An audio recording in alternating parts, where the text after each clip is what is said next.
नमस्कार। पिछली वीडियो में हमने समास की परिभाषा, उसका शाब्दिक अर्थ, उसके भेद के विषय में जाना और उसके महत्वपूर्ण शब्दों की जानकारी हमने प्राप्त की। इस वीडियो में हम समास के प्रथम भेद अव्ययभाव समास के विषय में पढ़ेंगे। सर्वप्रथम हम उसकी परिभाषा जानते हैं। जिस समास में पहला पद अव्यय हो तथा वह प्रधान हो, वो अव्ययभाव समास कहलाता है। और समस्त पद भी अव्यय और क्रिया विशेषण का कार्य करता है। इस प्रक्रिया में जो समस्त पद बनता है था, जो नवीन शब्द का निर्माण होता है, वह अव्यय अर्थात क्रिया विशेषण का कार्य करता है। इस आधार पर अव्ययभाव समास की विशेषताएं हैं कि इसका पहला पद प्रधान होता है और इसकी दूसरी विशेषता है कि इसका जो पहला पद होता है वो प्रधान तो होता ही है, उसके साथ साथ वो अव्यय भी होता है। अब हमारे मन में ये प्रश्न आता है कि अव्यय कौन से शब्द होते हैं। ये आपने पिछली कक्षाओं में भी पढ़ा कि अव्यय वे शब्द होते हैं जिनमें लिंग, वचन, कारक, काल किसी भी आधार पर कोई परिवर्तन नहीं आता, अर्थात ये लिंग, वचन, कारक, काल के अनुसार नहीं बदलते, वो अव्यय कहलाते हैं। और पहले पद के अव्यय होने के कारण समस्त पद भी अव्यय का कार्य करता है।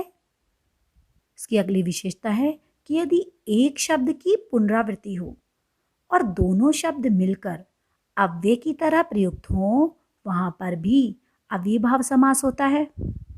जैसे साफ साफ अर्थात बिल्कुल साफ, गली गली, प्रत्येक गली। तो इसमें एक शब्द की पुनरावृत्ति है और दोनों शब्द मिलकर अव्यय की तरह प्रयोग हो रहे हैं, तो यहाँ पर अव्ययभाव समास है।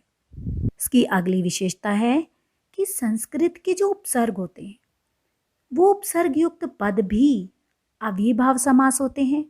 जैसे यथा शक्ति, शक्ति के अनुसार, यथा शीघ्र, जितना शीघ्र हो, यथा अवसर, प्रतिदिन, प्रत्येक दिन, प्रत्यक्ष, अक्षी के आगे।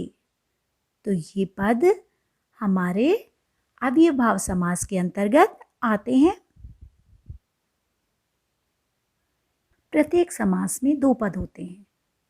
तो हमने पिछली वीडियो में भी जाना कि जितने भी समास के हमारे भेद हैं, उनमें सभी में दो या दो से अधिक पद होंगे। प्रत्येक समास में दो पदों का होना तो अत्यंत आवश्यक है।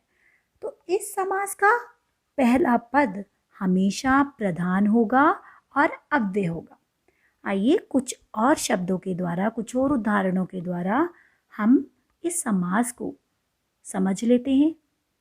जैसे बेरोजगार, बिना रोजगार के, बातों बात, बात ही बात में, सपरिवार, परिवार के साथ, यथामति, मति के अनुसार, बेअक्ल, बिना अक्ल के, भरपेट, पेट भरकर, हमसफर, सफर के साथ, प्रत्येक, प्रति एक।